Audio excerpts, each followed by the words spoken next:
All right, thank you so much for coming today. We are to our spotlight on media literacy and sourcing. My name is Linda Burrows, and I am the K-12 Social Studies and World and Native Languages Specialist here at the Department of Education. And I have with me today one of my colleagues, Lauren, which I'll allow her to introduce herself, and a teacher leader from Mesa Maria. And so you guys are in for a treat. Lauren? Hi, everyone. My name is Lauren Spenceley, and I am, as Linda said, I'm her colleague here at the Arizona Department of Education. I am the 6th through 12th grade secondary English language arts specialist. And I'm really excited to work with you all today and these wonderful ladies here with me. And I have taught all grades of English, language arts, reading, creative writing, all the names that they come up with for us English and reading teachers, 7th through 12th grade. I have not taught 6th, but I always have mad respect for 6th grade teachers. So again, happy to be here and excited to work with you all today. Everybody, my name is Maria James. I'm with Mesa Public Schools. I'm the kindergarten through 6th grade social studies and science curriculum specialist for our district. I've been with Mesa about almost 20 years now and have taught, like Lauren, a variety of grade levels, elementary.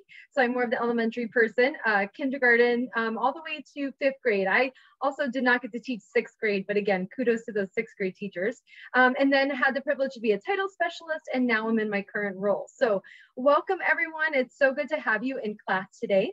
And we would like to share with you our agenda on the next slide so that we know what we're doing today.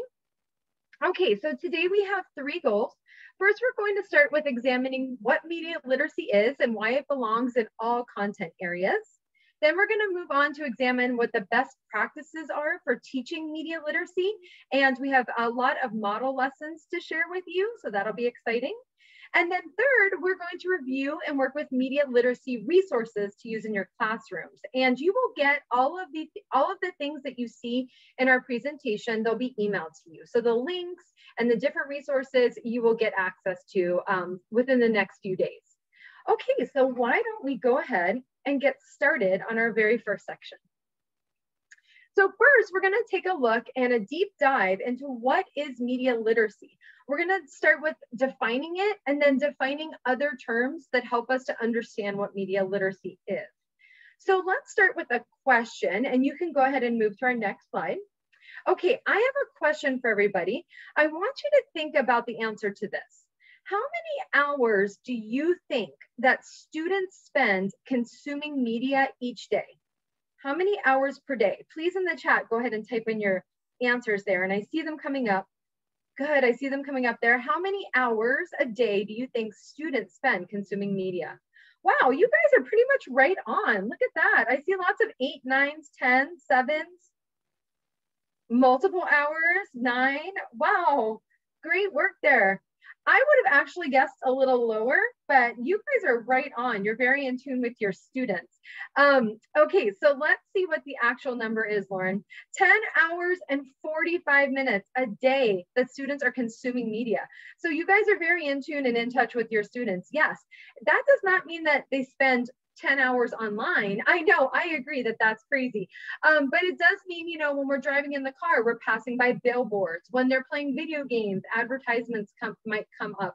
When they're watching TV, when they're reading newspapers, or when they're reading magazines. So different ways of consuming media all counts towards these 10 hours and 45 minutes. We also see a few more facts that makes this class so important. 92% of our youth are going online every single day. Not just once or twice a week, they're there every single day. And the very last one that's so important is this. The food and beverage market spends $150 million every year to reach the kindergarten through 12th grade youth directly in our schools.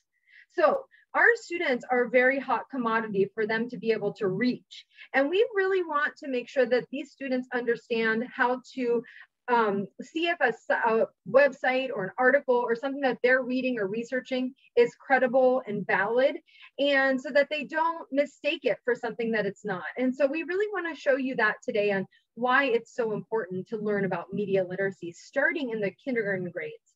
So let's go ahead and take a look at our next slide here. This is why media literacy is so important. There's a lot of information on this slide, and I'll point some things out, but please feel free to go ahead and read it over for yourself. Let's take a look at the top 5 reasons why teaching media literacy is so important. Number 1 is the influence of media in our central democratic process. It says here that critical thinking, self-expression, and participation are the 3 skills that students need in order to be engaged citizens in a democracy. And when students can have these 3 things, these 3 skills, they're going to be more inclined to take informed decisions in voting. And so that's really important for us to be able to engage students that way so that they can learn to grow up and be engaged citizens. So that's our first reason of why this is so important. Number 2 is the high rate of media consumption and the saturation of society by media. I think we know that we're a pretty saturated society when it comes to media. If you take a look at that first sentence, you'll see media is everywhere. Even on t-shirts, there's media. So because we are exposed to more media than in one day than our great-grandparents were exposed to in a year, media literacy can teach the skills we need to navigate safely through the sea of images and messages for all of our lives.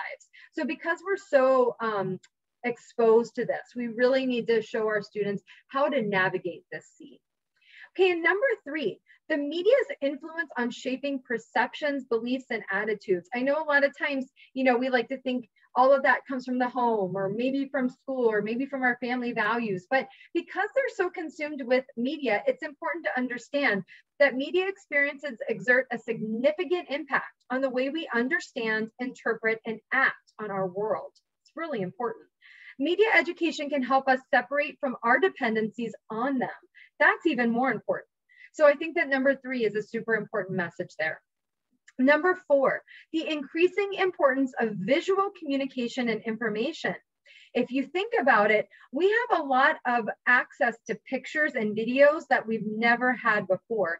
And so let's take a look at number 4. It says that schools continue to be dominated by print, but learning how to read the multiple layers of image-based communication is a necessary adjunct to traditional print literacy. If you think about TikTok, which we'll get into a little bit later, if you think about Instagram, if you think about these new ways of social media, a lot of them are picture and video based. Filters, different voiceovers, things like that really do come into play now where they have not before. And number 5, media literacy is so important because the importance of information in society and the need for lifelong learning. So this media education can help both teachers and students understand where information comes from, whose interests may it be serving, and how to find alternative viewpoints, which is so important, and these students will use it through their whole lives. So I hope we've made the case of why media literacy is so important. And so just know that you are in such a great class today to be able to help your students. So let's go ahead now and have a little bit of fun on Padlet. So if you want to click to our next slide here. What we're going to do for the next 10 minutes is there's a lot of definitions and terms that are associated with media literacy. And what we would like to know is what your thoughts are on what these words and terms mean. So you're going to see a lot of, well, there's 7 terms on the Padlet that we would like you to write a short definition or a few bullet points on what you believe the definition is for that word. For example, one of the words is going to be media literacy. What do you think the definition is? Another word might be authorship. What do you think the definition is? So the Padlet link is going to get put into our chat.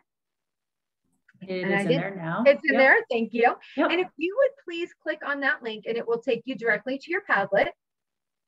And we'll give you about 10 minutes to go through. There's 7 terms, and some of them you have to click all the way over to see them, and just write a short definition for each of the terms.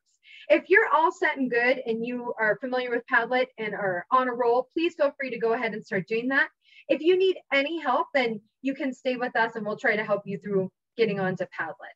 And then we will come back together in just about 9 or 10 minutes to take a look at what your definitions are that you wrote. Definitions. So let's go ahead and take a look. I'm going to see what I can see here and just read a few off to you, but please feel free, keep looking at those definitions. So we have media literacy is understanding the ability to comprehend and interpret a given form of secondary sources. We have that it's to analyze and apply sound judgment for a variety of media types, encode written visual and auditory text, visuals, and videos, to be able to decode information. So lots of really good ones for there. Okay, let's take a look at inquiry, to ask questions. Involves, excuse me, I'm gonna move my screen there a little bit. Inquiry involves problem raising and problem solving that guides a dynamic process of deconstruction and reconstruction. Questioning, asking and answering questions, investigating and thinking critically. Those are great. Okay, and authorship, I'm going to kind of go down a little towards the bottom here. Sure, who is writing the information or claiming ownership? The writer or the creator of the piece of media, knowing the source who wrote the article, the creator. Yep, lots of that. Okay, perfect. The source of information who wrote the piece. Great. Okay, now let's take a look at format here. See if I can see format. Format, we've got how information is presented, whether digital, print, audio, or in person, how information is written or laid out, the outline, the form of media, the design, how a piece is presented, the layout. Okay, very good. Then we have the audience, and again, that picture there, absolutely, that is an audience. Who is the media aimed at? Who are the targets? Who are the consumers? Those are all great words. Who's listening? Yeah, that's very important. Let's see. Who are they? Often preaching to the choir. Who is consuming this media piece? The observers. Yes, the listeners. Great job. And then we'll scroll over a little more. We've got content. Let's see. The material of a specific area, the actual information itself. These are great. Let's see. What is included in a media or literature piece? The message of the media. The message, yep, that could also be purpose. So yep, the message. What are the message actually says? The what? Very good. What the work is made up of. Okay, perfect. And then we see purpose as our last word here. And for purpose, I see the author's or publisher's intent, why this media was created and shared, the product that is being shared, why are you writing this? That's right. So this is more of the why. So it looks like the content was the what, and the purpose is the why or the intent. So fantastic job. You guys will have access to this. So building these definitions, not only amongst you as an educator, but amongst your students is really important for them to understand this work. So you'll have access to this Padlet to help you with that. Okay, so Lauren, you may take it away. All right, thank you. And again, a Padlet is a great resource you can use with your students too. So thank you. All right, so again, with getting back to this idea or this is the official definition of media literacy from Teaching the Media in Literacy by Len Masterman.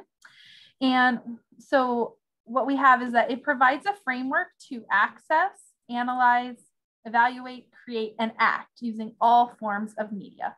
In its simplest terms, media literacy builds upon the foundation of traditional literacy and offers new forms of reading and writing. Literacy isn't just the old, reading and writing ideas. There's these new ways of experiencing media and new forms. Media literacy empowers people, in this case our students, to be critical thinkers and makers, effective communicators, and active citizens. We will expand literacy to include students as empowered and mindful media creators and students as critical readers of media messages.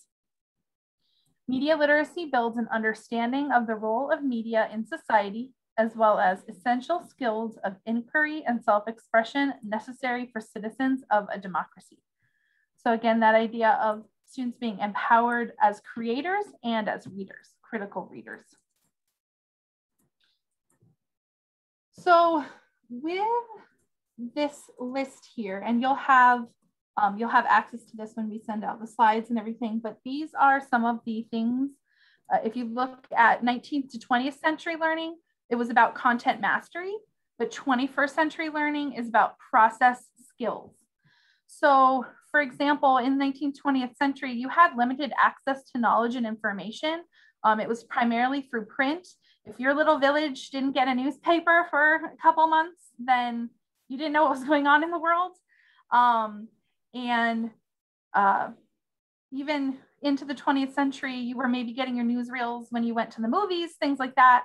But it was this limited access. Now it's almost too much sometimes, infinite access to everything and anything, knowledge and information and content through the internet. I mean, you can pull it up on your phone or even your Apple Watch or things like that. So it's a different kind of skill that you need to have to access that information. And in that content mastery in that 20th century, the goal was to master content knowledge, but now it's again skills to solve problems, accessing, analyzing, evaluating, creating, and participating. It was in the 20th century, facts and information were spoon-fed by teachers to students that sit and be quiet lecture kind of model, whereas now there needs to be more of a discovery approach based on a process of inquiry. In the 20th century, we had pencil and pen and paper or word processing as we went along. But now we have these powerful multimedia technology tools for expression, circulation, and dissemination. I mean, think of all the different ways that ourselves and our students interact with social media. We're gonna, a little bit later in today's, we're gonna go into some of the very up-to-date social media things that our students are interacting with the world through. So really the thing to remember is we're just in a different time and we have different information that we're getting and different tools and technology available to our students. And we need to teach them how to navigate all of that.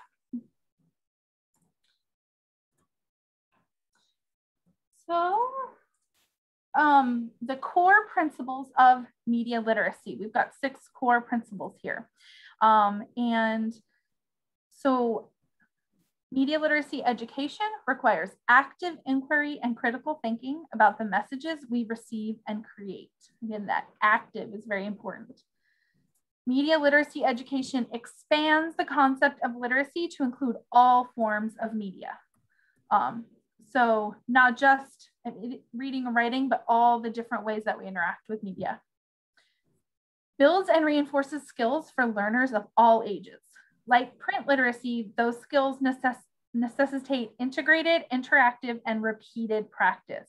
Our students need constant exposure on how to interact with these different types of media. Media literacy education develops informed, reflective, and engaged participants essential for a democratic society. It recognizes that media are a part of culture and function as agents of socialization. And media literacy education also affirms that people use their individual skills, beliefs, and experiences to construct their own meanings from media messages. At the heart of media literacy is the principle of inquiry, and that's from Elizabeth Toman, the founder of the Center for Media Literacy. Again, we're going to keep hearing that inquiry a lot today.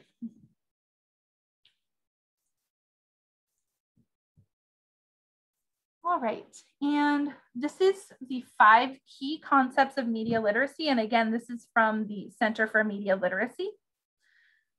All media messages are created by people. Every author has a unique point of view or POV that affects their media making decision. What's recorded, what's left out. Therefore, all media messages are unavoidably biased or reflect someone's POV. Every audience is unique. We decode media messages according to our POV. Each medium, tool, or technology used for communication have strengths and limitations for communication that affect how messages are constructed and how they are consumed. Media messages affect how people see the real world and see themselves. So again, with all of these intermixed moving parts of media literacy, we are ultimately remembering that they are created by people and affected by different points of view.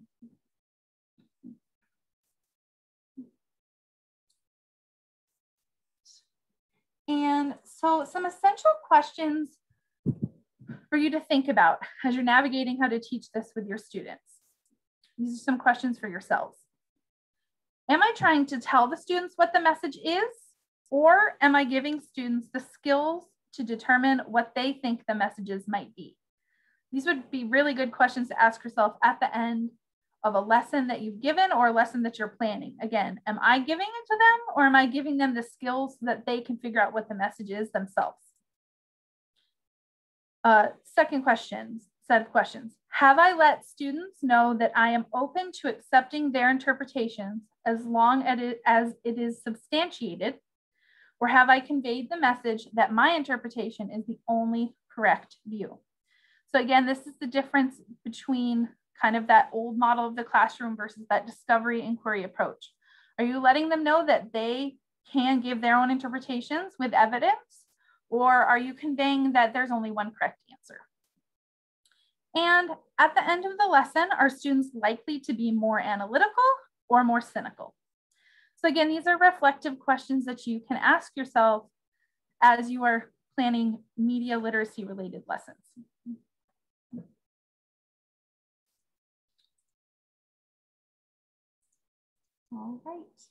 All right. So now that we've kind of gone over the definitions of media literacy, we want to put you guys into breakout rooms. I'm sitting here and copying the last thing here. And what we're going to do is we're going to have breakout rooms, and you have the ability to choose your breakout room. So we'll have a breakout room for elementary, we'll have a breakout room for middle school, and we'll have a breakout room for high school.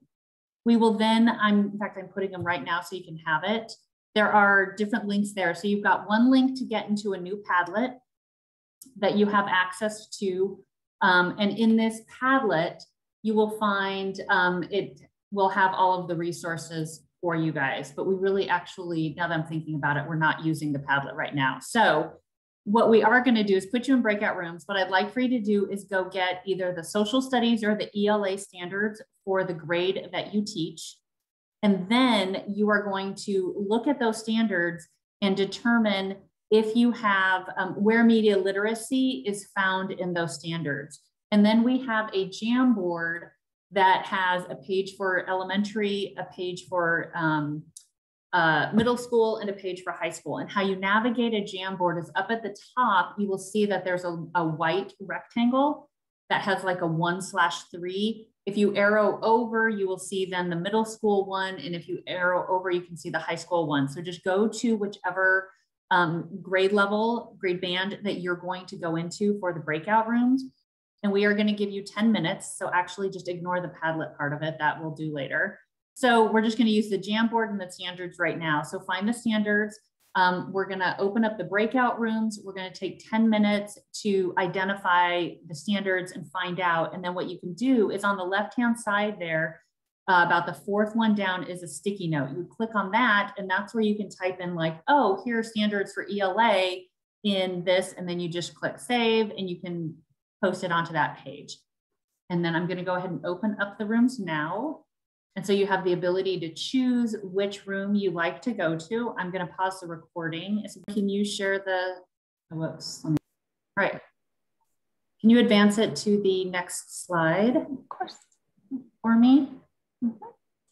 Perfect. So we talked a lot about, and I know at least for high school, we had some really great conversations about how you could make an argument that media literacy, as we've defined it and as we look at it as this broader topic, really does apply to almost every standard that we teach. You know, whether you're teaching economics and ELA or world history. But we also talked about how too, and I don't know how many science and math teachers we have today, but it really, the science where you're getting your research from is part of media literacy.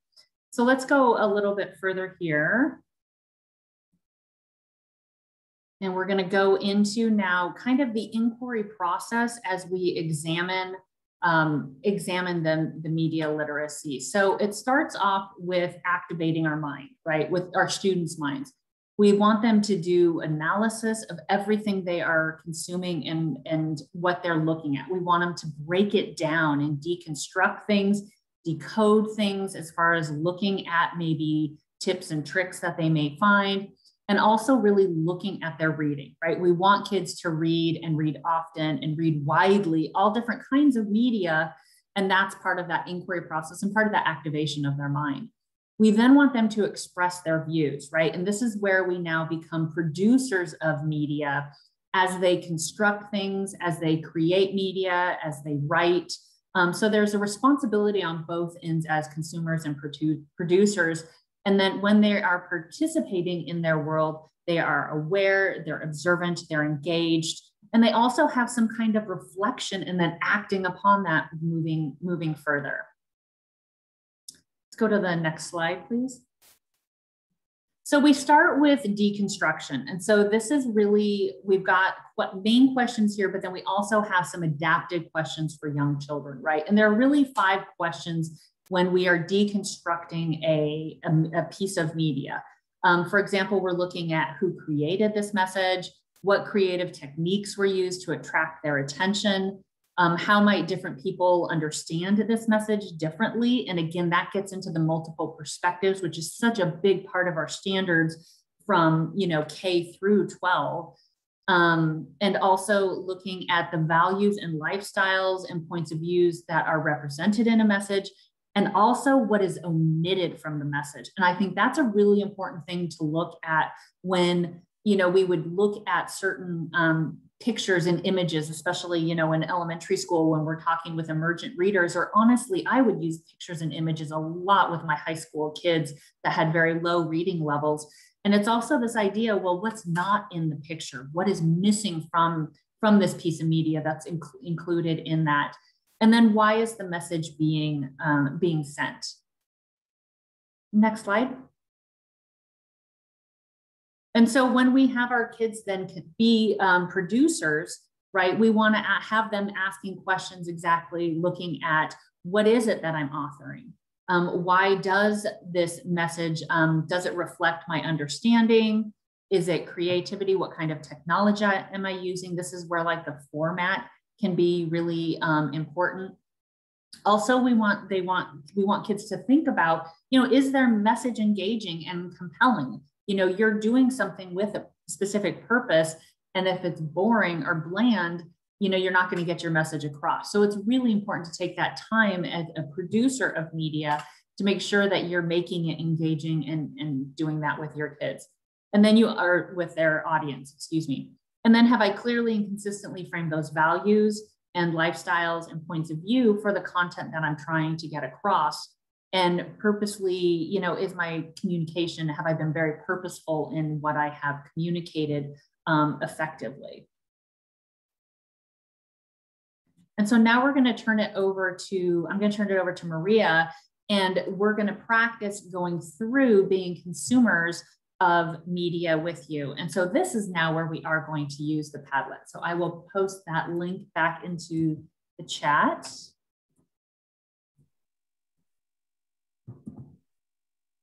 And Maria, you are up. Okay, perfect. Thank you. Okay, so you should have a link to the Padlet in your chat box. If you will click that, you'll see that when you open the Padlet, you're going to find an article under Practice Media Literacy, and it's called K-Power Energy Bars. So if you will please open that up so you can read it. And it's not very long, so I'm going to give you about 3 or 4 minutes to go over that article. Make sure you read it. 150, so maybe like 154.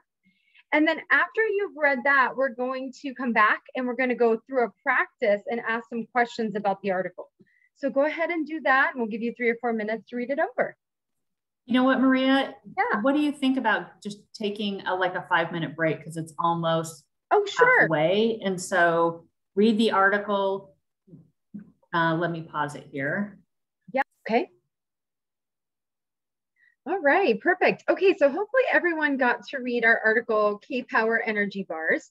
And so what we're going to go through now is a practice that you could do with your students as well, if this is an article that you think would be okay for them to read. If not, there's definitely a lot of other media out there, but we want to go through questions that you could ask the students to analyze as a consumer and as a producer. So we're going to go ahead and start with the first one, which is going to be authorship. So Lauren, if you want to move it to the next screen there. Okay, so what we're going to do is I'm going to ask you a question, which is going to be who created the message. And in the chat, you are as the consumer of this K-Power Energy Bar article, you're going to answer that question. who was the creator of this message? And let me open my chat so that I can see your answer there. Let's see. Who was the creator of this message of K-Power energy bars? Anybody know? Aha, I see it coming up. Okay, very good. I see a few different, look at that. There's different responses. So we all read the same article, and look at right away, we have different responses. Some people are saying that it's the people who own the K-Power bar, and some people are saying it's Dr. K. Powerton. I wonder if maybe we're thinking that Dr. K. Powerton is the owner of this K-Power energy bar company. Yes? Right? Okay, so maybe that's where we're going with that. Excellent job. So we've got some people catching on that maybe K-Power and Dr. K. Powerton might be the same person. Okay, very good. So we've got lots of those answers there, the people that make them. Fantastic. The doctor. Very good. Okay, so that is a good place to start with your students when they're consuming something, to make sure that they're clear who wrote it. Sometimes it's not clear. So to engage a little more with them, to be able to figure out, well, who really is this author, really will help them in understanding that. Some other questions that you might pose to your students could be the following. So if you want to click the next one, you could ask students the following: what kind of text is it? How similar or different is it to others of the same genre? Which technologies are used in its creation? So different questions like that to lead the students to the point of authorship is really helpful for them. So now when students are going to be the producers of media, they want to keep these things in mind. So if you want to click on the next one, they want to keep into consideration, what am I authoring? That's going to be their guiding question. And then go ahead and click again. And here's a series of questions that they would want to ask themselves as the author. So go ahead and read down the list and I'll point out a few. They would want to ask maybe, what kind of text genre am I creating? How would my construction be different in a different medium? How have others contributed to this construction? Or how should they be credited? So if they're going to be citing somebody, how do they bring them in? So these questions are guiding questions to help them be the creators of their media or the producers of media. Okay, so now let's go on to a different topic here. And that one is going to be the format. Okay, so now in the chat, since we were the consumers, let's ask ourselves this question. What creative techniques were used in the article of K-Power, the K-Power bars? What were some creative techniques that were used? Oh, good, storytelling. I love that one. Oh, lots of storytelling. It's good. What other techniques did they use? Article was persuasive. They used, yes, pictures, charts, colors, stories, and graphs. Excellent job. They sure did. That article was very colorful. Data and charts. Yes, what do you think about when you start using data and charts? You're starting to try to prove your point and make what you're saying more credible. Very professional looking. Use of visuals, very good. So drawing the students into as the consumer, what format is this? Does this kind of look advertisement-like in a way? Yes, yes, it did. It did to me too. When I started to see where I could buy these power bars, it makes your mind start to think, obviously there might be some other things happening in this article. Yes, it is. Good. So like an infomercial, I love that word. Absolutely. So guiding your students into seeing the difference between the types of formats that are used are going to help them, again, to be able to process through that media and what the purpose is, which we'll get to in a second. So let's take a look at some other questions that we could ask our students. We could ask them, what do you notice about the way the message is constructed? Where is the camera, or maybe what is the point of view of the author? What's the emotional appeal? Is it persuasive? And a lot of times we did say that, yes, this was trying to persuade us, maybe into buying these K-Power bars. Okay, so now when students are going to be the producer of media, let's take a look at what they should ask themselves. Does my message reflect understanding in format, creativity, and technology? This is a very long list, so go ahead and take a look at it while I point a few out to you. They should be asking themselves, what do I want people to notice? How am I telling the story? Do I know the storytelling conventions that are available to me? So have they been taught those different strategies? What emotional appeal am I using? What does my message convey? Does it seem real? Why? Okay, very good. So this one is about the format. Okay, let's go ahead now and we will move on to our next one, which is the audience. And all I remember, and I'm such a visual person, I remember the person that put the picture of the audience on the Padlet there. So that might help you with your kiddos too. So let's see, here's our question. How might different people understand this message differently? So think about different people that might read this. We were acting as the consumers. If we had read this, what would the medical people might say about this? What would fitness people say about this? What would kids say about this? So what do you think some different messages that people might get about this?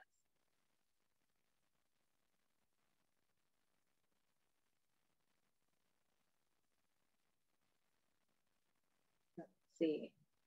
It might help with it might help me with my medical problems. Yeah, the importance of vitamin K, absolutely. Vitamin K prevents disease. You will be energetic. It will heal wounds quicker. Sounds like a miracle medicine. I want to feel better too. I love that one, yes. Medical providers might roll their eyes, absolutely. Help me to increase my optimal health. It's backed by studies. Vitamin K is powerful. Excellent, yes. Sometimes it even triggers prior memories. For example, I remember one time my sister telling me that mayonnaise was high in vitamin K. And I was thinking, I never thought about vitamin K before. So anyway, snake oil, absolutely. Yeah, so different people might have different perspectives on what the audience is for this. So let's take a look at what other questions you could ask yourself in order to help you through this part. Let me move my chat out of the way here. So we could ask ourselves, have I ever experienced anything like this? How close does it come to what I experience in real life? What did you learn from other people's responses? How are other people's viewpoints just as valid as mine? What this reminded me of right here is when I'm reading something on maybe, I don't Facebook, but I know about Facebook, but I do use Instagram. And sometimes when I look at something, the first place I go is the comments. And sometimes it drives me crazy, but sometimes I really want to know what other people's perspectives are. So this reminded me of that when I was reading through these different questions, the comment section. And it's nice now, even though sometimes it drives us crazy, but the students have the opportunity to see other people's points of view right there, which is way different than what we've ever had. Okay, so now let's see. Let's go on to what theirs will be as the producers. If they're producing media, they would want to say, is my message engaging and compelling for my target audience? Who is my target audience for my message? What do I know about them? How might my audience interpret my message and respond to it? Why should my audience care about my message? They always say in advertising that when you can appeal to the person's emotion or align with their values, they're more likely to buy your product. So, interesting little fact there. Okay, so now let's go on to our next one, which is going to be the content. And remember, when we were doing our definitions, we said here that the content was the what, right? So let's see what our question is. What values, lifestyles, and points of view are represented or omitted? So when you're answering, why don't you write represented and then list a few, or omitted and then list a few, okay? What values? Health. I see health. I'm thinking health was represented. Healthy lifestyle, good. Represented, better health. Healthy eating, fantastic. Omitted was the cost. I love that one. I didn't even think of that. Absolutely. Valid science was omitted. That's a good one. Nutrition, yep, omitted. How much vitamin K is needed? The side effects were omitted. Well, you guys are sharp. Omitted was, what are the other ingredients that I'm eating in this power bar? Absolutely. They omitted the whole study. Proof that this type of K is better. Absolutely. These are great. Fantastic. Okay, let's see some other questions we can ask about content. Nutritional information, excellent. It says, what type of, go ahead and read down the list and I'll point out a few. What type of person is the reader, watcher, or listener invited to identify with? What ideas or values are being sold in this message? Are any ideas or perspectives left out? How would you find the information that's missing? You guys were great at that part. Okay, so let's go ahead and see as the producers now, what we should be looking for. Have I clearly and consistently framed values, lifestyles, and points of view in my content? So again, students will want to say, what is my main message? How am I supporting my main message? Going back to those standards, you have your points of view there, and you also have your supporting details. Those are all different types of standards as well. Have I represented other people's voices or social groups? Or is it just from my point of view, right? What is the overall worldview depicted in my message? Interesting. Okay, so now we're gonna go to our last one here, which is gonna be purpose. And remember we said the purpose was the why. So again, here's our why is this message being sent? What do you guys think? Why is this message being sent? Put it in the chat. I think we're gonna all come to the same conclusion here. I like that. To convince people that they need vitamin K, and this is the best way to get it, to sell their product, to have you buy it, and money, for money. Absolutely, I totally agree with that. And let's see, to disseminate current research. Wow, now look at that one, to disseminate current research on vitamin K. That's a different kind of purpose than a lot of us had put here. And so that is something that they used, right, in order to have us possibly buy. So a little bit of both messages going on there to convince us. Very good. Let's take a look at some of our other questions. Excellent job there with the purpose. Go ahead and read down the list. What type of, who's in control of the creation and transmission of the message? That's really important for your students to be able to identify when they're talking about purpose. We put together that Dr. Powerton is most likely the owner of this company. And so she is probably the person behind the selling of this product, also the person delivering us this information, right? So maybe the conflict of interest there. Whoever paid for the advertising. Yeah, that's true. A lot of times that's very true. Sometimes advertisers will be able to change the purpose in order to sell the product. Very good. So what are some other things here? Why are they sending it? Who are they sending it to? Who wins? Who loses? Is the purpose to inform, persuade, entertain? Look at that. So the students are learning about what type of genre is this.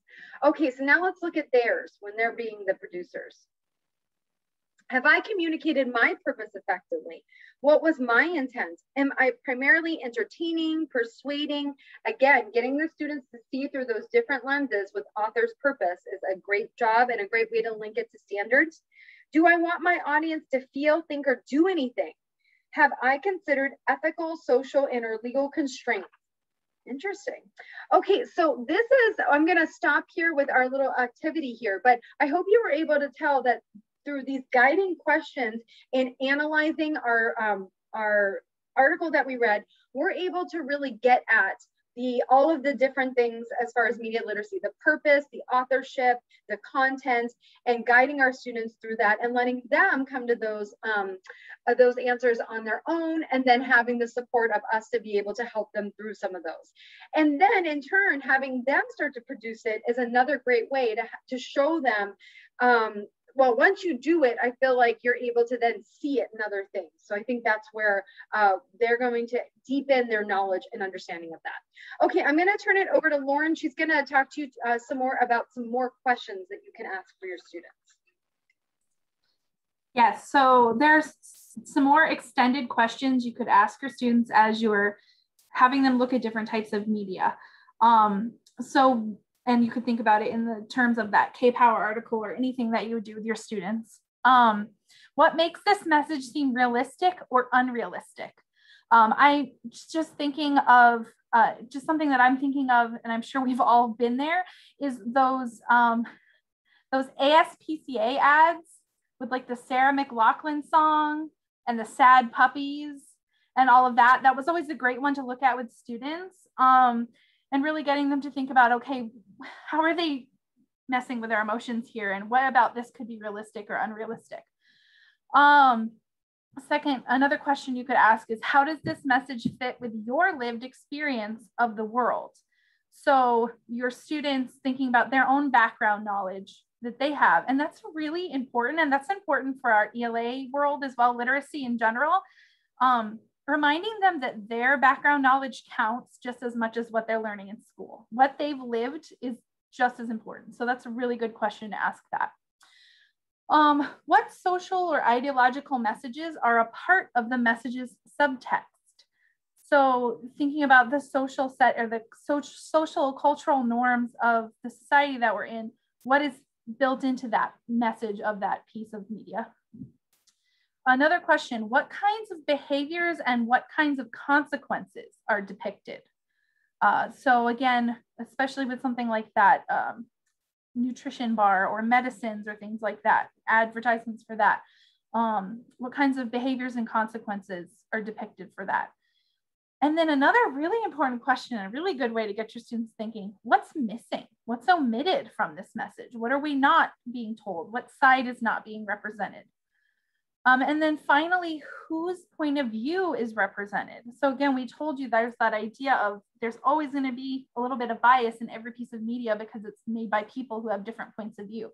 So in that piece of media, you're looking at what point of view is being presented.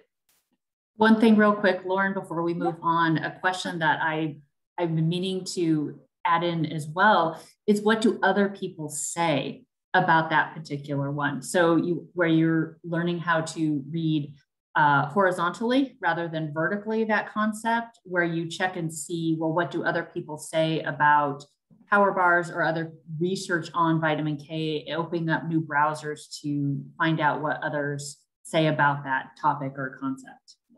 That's a good one too. Thank you. All right. So with all of this fantastic information in your brain and these sample questions that you can do with your students and things like that, we are going to break back out into breakout rooms. And I believe you will have the choice again to choose, but most likely, or you can go to the same one that you were just in. But we are each going to do a model lesson with you that you can use with your students. Addressing different standards and things like that. So we will again be breaking out. So Maria will be teaching to the elementary group. I will be teaching to the middle school group, and Linda will be with the high school group. And again, once she opens up the breakout rooms, I believe at the bottom of your screen, if you can't find it, I believe at the bottom of your screen, the same place where there's like reactions and things like that, you can click the breakout room button and then you'll have the option to join. And if you're just if you're having any trouble at all, just let us know in the chat and we can also send you. So I'm going to go ahead and record. Perfect. All right. Thank you everyone for joining us in the model lesson rooms. And again, just there's so many different ways. I think the big thing to get out of this is there's so many different ways to incorporate this into your lessons. And pretty much no matter what you do, if you are hitting media literacy, you're hitting ELA standards and you're hitting social studies standards. So just, that's a good thing to remember. All right, so I'm excited about this part. This was my idea, so bear with me. All right, so as we were talking about media literacy, and again, to go back to that idea of we're in a different world, we're in 21st century skills, not the 19th to 20th century world. Our students are interacting with information in ways that are different than even when we were in school. And they're interacting with information on their own, and they're getting voices in their head that aren't their teachers or their parents. And I think it's important that we're aware and that we can help them navigate. So in the chat, or if you know how to use the raise hand feature, tell me if you have used TikTok, like the actual app. You've not just seen them, but like actual TikTok or Reels on Instagram. It's the same kind of thing. I see a couple raised hands. All right. So Got a lot of no's in the chat. Okay, good. Then you have, okay. So I will say that, what is the Gen Z, is that what they're called? The current children? Gen Yeah, Z? my children are Gen Z. Yeah, the current So like kids in their teens, and the kids in our high school and elementary schools and college so now are all Gen Z. They would call me an elder millennial, I guess. I'm 36. So I know that this isn't necessarily in our world, but it's important to understand TikTok. So what we're going to do is I'm going to show you a couple of TikToks. And basically the general idea behind a TikTok is it's a very short video, and people that make them can have video, there's green screen, they can put text. But the big thing about TikTok is that you take a sound that somebody else made, and then you can make it into your own video and do it for something else. So for example, the one that I'm going to show you first, there was a video that was made where a young woman was driving through a McDonald's drive-through with her friend, and she ordered a blue raspberry slushie, but the McDonald's worker heard sausage McMuffin. So it's literally just a silly sound of somebody having that conversation. But then people use that to make videos of, well, this is what I wanted to happen, but this is really what happened. So I'll show you what I mean. And this video that I'm showing you is from the Washington Post. They have a TikTok account. This is what I'm talking about. Even our like esteemed newspapers use TikTok. And there you'll see what their topic is. Okay, give me a second. We're gonna be on for you today. And can I also have a small All right, blue? let's start it over. Okay, give me a second. We're gonna be on for you today. And can I also have a small blue raspberry slushie? A sausage McMuffin. I'm sorry, it makes me laugh. If that was too quick, let me know. They're fast. They're very fast. Why don't you do it one more time? Because like you listen to it, but then you see like him being a Canadian and he's obviously sweaty and exactly. And the other thing that you need to see about TikTok, there is so much going on, you all, like in a TikTok, because there's that sound, but then the text is referring to something different because they're using that sound to make a point. So I'll do it one more time. Okay, give me a second. We're gonna be on for you today. And can I also have a small blue raspberry slushie? A sausage McMuffin. It just makes me laugh every time. I just can't stop laughing. I know, it's just so funny. Okay. And yes, I love Sarah Cooper. She's hilarious. Okay. So as you can see though, there's so much going on here. I mean, if you want to share in the chat, what is the point of this? What point is this author trying to make? What is their purpose?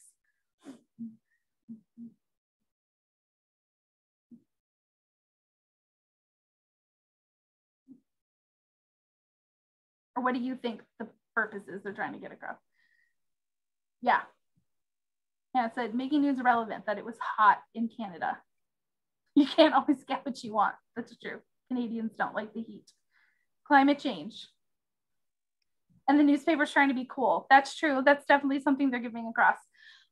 So understanding between people and the sun. Yeah, there's a big misunderstanding between people and the sun. Definitely, thank you. So again, but you see, this is what our students are getting. That's another thing to think about too, is they're getting things in these quick bites of information. And the way that TikTok works is when you hear a sound like that, like the one with the blue raspberry slushie and the egg McMuffin, you can click on that sound and you can see all the videos that are made with that sound, and including the original video, which I guess is the way that you would cite things in TikTok. So it's just a very different medium, but it's what our students, it's what our students are seeing. So another thing another type of video that is shown on TikTok is, it's called a green mask stick. I'm sorry, it's a little gross.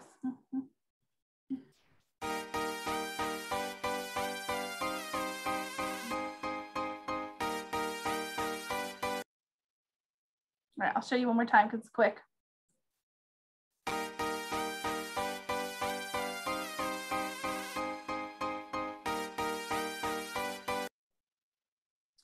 All right, what's the purpose of this video?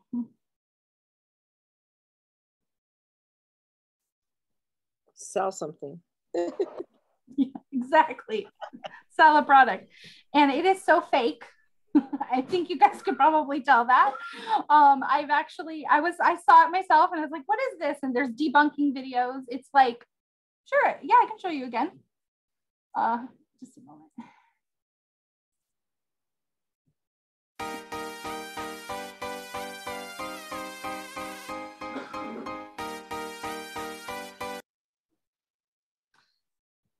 So they've done debunking videos of this, and it's just like poppy seeds or chia seeds, and then they use a filter to make the skin look all perfect.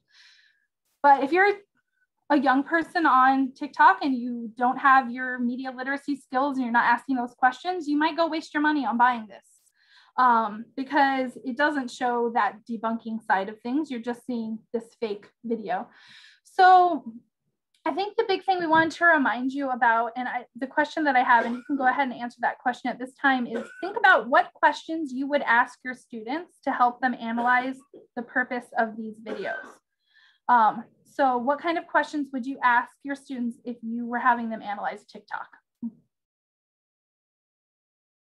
Feel free to share in the chat.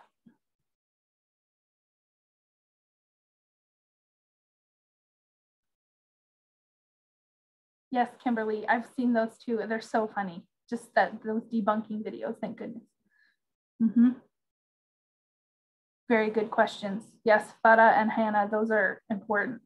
Yeah, is someone benefiting from this video? That's a great question. Yeah, and that's another thing about TikTok. Some are just videos made by people for a laugh. Some are companies trying to sell things and they're sponsored advertisements. Some of them are political. Some of them are just, again, trying to get views. So they're going to be shocking. So excellent. So just like any other media, it doesn't matter if you're looking at a newspaper clipping from 1927 or a TikTok about a green mask stick, it's still the same thing. We're trying to get our students to figure out who's giving this to us, who's giving us this piece of media, and why are they doing it, and what are they trying to get out of it, who's benefiting, all of those things. But I think it's also important to remember to not discount this, because this is how our students are getting information today. And there's benefits to it, there's negatives to it. There are fun ways that you can incorporate this into your classroom and not have it so that they can see, like, so we were talking earlier about being a consumer versus a producer. There's a great tool called Flipgrid. If you have used that before, it's similar. You make little videos and you could have your students do a TikTok style Flipgrid where they explain a historical event or where they talk about the theme of a book. So working with them and like what their world is right now is a really important thing.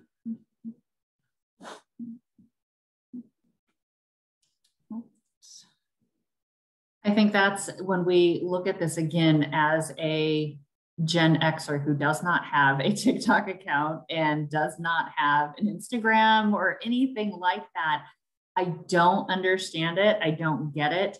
But you know what? This is the media that the kids are consuming, you know, and it is important that we teach them these skills so that way they are, you know, educated consumers and educated producers of the media that they are looking at. So we have about 20 minutes left. We'll take about 10, 15 minutes to do this. So we actually might have about 5 minutes left for questions. So we wanted to go through some media literacy resources so that way you can dive into them, find examples and different things that work and will work for you guys in your classrooms. So first we wanted to show you the Pulitzer Center has resources for you. And this is a great place to start. Again, these are all hyperlinked. So when we send out the confirmation that your attendance is complete email, you'll receive a PDF from me of the main presentation. You'll also get Lauren's PDF for middle school. You'll get the elementary PDF from Maria, and you'll get my high school PDF as well. But these are other ones to go into, and you have a link to the Padlet. So this is already in there. So the Pulitzer Center has, the Pulitzer Center has full-on lesson plans that you can use, which is great. It also has a journalist toolbox and underreported stories. And so this I like because it is a great way to bring in marginalized voices and bring in multiple perspectives, which is in all of our standards. But I also like it too, because it brings in maybe some of those stories that represent the kids of schools that we taught in. So like my last school that I taught in was a Title I school. It was, you know, roughly 30% white, 30% Black, 25% Hispanic or Latinx, and 5% Native American. So when I was creating my lessons, and as I'm teaching US history in that last kooky year of US history for the first time in 20 years of never having, you know, having taught it last, I wanted to make sure that I was bringing in those stories and those narratives of students that looked like who they were. So they saw themselves represented in the history that we were learning. And so this underreported stories is a great way to do it. They have things like looking at the slides. They look at poetry from headlines. They also have reflections on where they got their news. And again, looking at the, you know, who is producing this media. And it also, the lessons will teach how to find backup sources, which I'm going to talk about in a little bit. Knowing, you know, engaging with sources and contacting sources, you know, when you have questions and when you examine things like that's part of who we are as Americans, right? We question everything. And then the research and communicating. So the Pulitzer Center is a great place to start, regardless of what grade level you are teaching. Next slide. And then we also have, and this is out on the Padlet too already. So if you are anxious, you want to get looking at it, these are some great places to go for K-5. So there's a digital citizenship lesson page that goes by grade level. There's just a generic, I just titled it elementary resources because it had a lot in there. There's a social media test drive, which is fantastic for elementary kids because we all know kids are on phones. I mean, I have a nephew who is 6 and he is constantly on his parents' phone, you know, much to my disgust, but that's their choice, right? So we have students that are on phones all the time. The News Literacy Project is a great place to go for elementary, as is the GCF Global Education Resources. Webster's Gecko Goof ebook on media literacy is a fun elementary one, as is Not So Fast Fact Checking infographic. And then iCivics has some fantastic media literacy resources for elementary students, and the Illinois Media Literacy Toolkit. So all of those are really geared for elementary, mostly K-5. So that I would say start first with those. Yes, Pulitzer Center has great webinars on demand that you can look at and go to that are definitely worth checking out, very reputable. So then going on to our 6 through 12 high school resources, I just kind of lumped middle and high school in there so that way you can find those.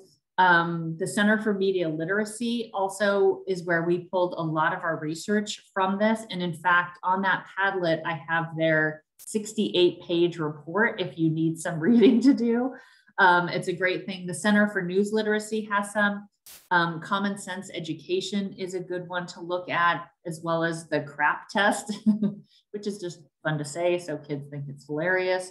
Cyber Civics, the Library Voice, Civic Online Reasoning. So this is the one that I wanted to point out for a couple of different reasons. This comes from the Stanford History Education Group, which if you teach middle and high school social studies, regardless of what you teach, you should go out and look at SHEG and what they have.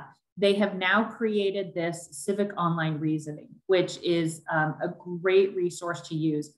One, they have brought back John Green. So for any of you that teach US or world history and you have your John Green's crash course, ones that he does himself, which I always would have to slow down because he speaks a mile a minute, they have brought him back to do fantastic videos. So these are great little snippets that you can show your kids. They're like 10 to 12 minute videos. He actually speaks slower in these videos, which is really kind of nice.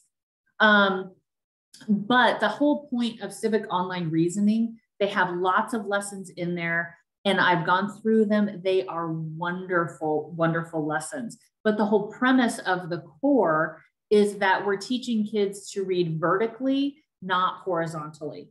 So as we have kids open up a source, like you read the K-Power one, the first thing they should do, instead of finishing reading all of it, is open up a new browser tab, Okay, who is K-Power, Dr. K. Powerton? Who is this company? Open up another tab. What do people say about K-Power energy bars?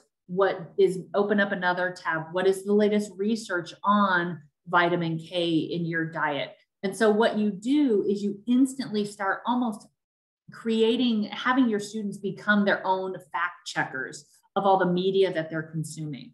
And so as they're reading an article or even reading a primary source, open up a new tab. What does it say about that author? What does it say about that source? What does it say about that content? And so you have kids reading horizontally, and instead of reading vertically. Yes, the Prevagen ads. I totally agree with you because they are on the TV every evening with that. So that is the big premise, I will say, of all the middle and high school sources.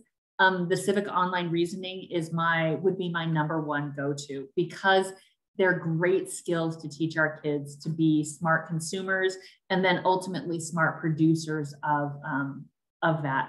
And then lastly, Illinois their department has come up with a lot of great, their Department of Ed, and they have this Illinois media literacy toolkit, which is fantastic as well. Next slide. So ideas to kind of incorporate media literacy into your lesson. So from an elementary or K-5 point of view, right? You want to make sure that obviously kids are reading and writing well, but the idea of that critical consumption and production in all forms of media that they're looking to. Even their video games, right? When you look at things like that, who's creating the video games, who's paying for it, what's behind it, right? Building those skills to participate in the modern culture, that we want kids to be flexible and creative in what they are doing. We also want media literacy, so that way they are safe, right? We want our kids to be safe, active, and mindful in everything that they are consuming. And like we said, 10 hours a day, the average student is getting bombarded with media. So we want them to be safe and smart and active in that as well. And then lastly, those media concepts to help them unlock that content to be confident in problem solving, right? We don't want to just have kids regurgitating information. We want them to take these problems that are existing in our society today and troubleshoot how can we solve them. And then themes to incorporate media literacy in high school, again, regardless of whether you teach world, US, government, or econ, right? We want to give kids that ample time. So we want them to give ample time to read on whatever platform they are. I think sometimes we hurry, and that's one thing that's nice about COVID is we've put a lot of stuff online. And so don't stop using that, right? Give kids the opportunity to do that. That's where Flipgrid could come in handy, where they read that stuff during the day and then maybe do something with it in your classroom. Incorporate more curated media literacy items into the curriculum, teaching them meaningful and responsible ways to use their devices, because they all have little mini computers that they have in their hands or in their back pockets, where, I went to college with a typewriter, I kid you not, no computer. So also another way to go forward is thinking of doing maybe just a quick refresher in middle and high school of an article of the week, maybe that you go through those checklists of good questions to ask as a consumer or good questions to ask as a producer. And maybe you do just a quick article. It doesn't necessarily have to relate to your lesson, a graph or a video of the week. Maybe you have kids bring in a school appropriate TikTok and have them analyze it, right? Or one that maybe relates to today kind of thing. And so that's an important thing going forward.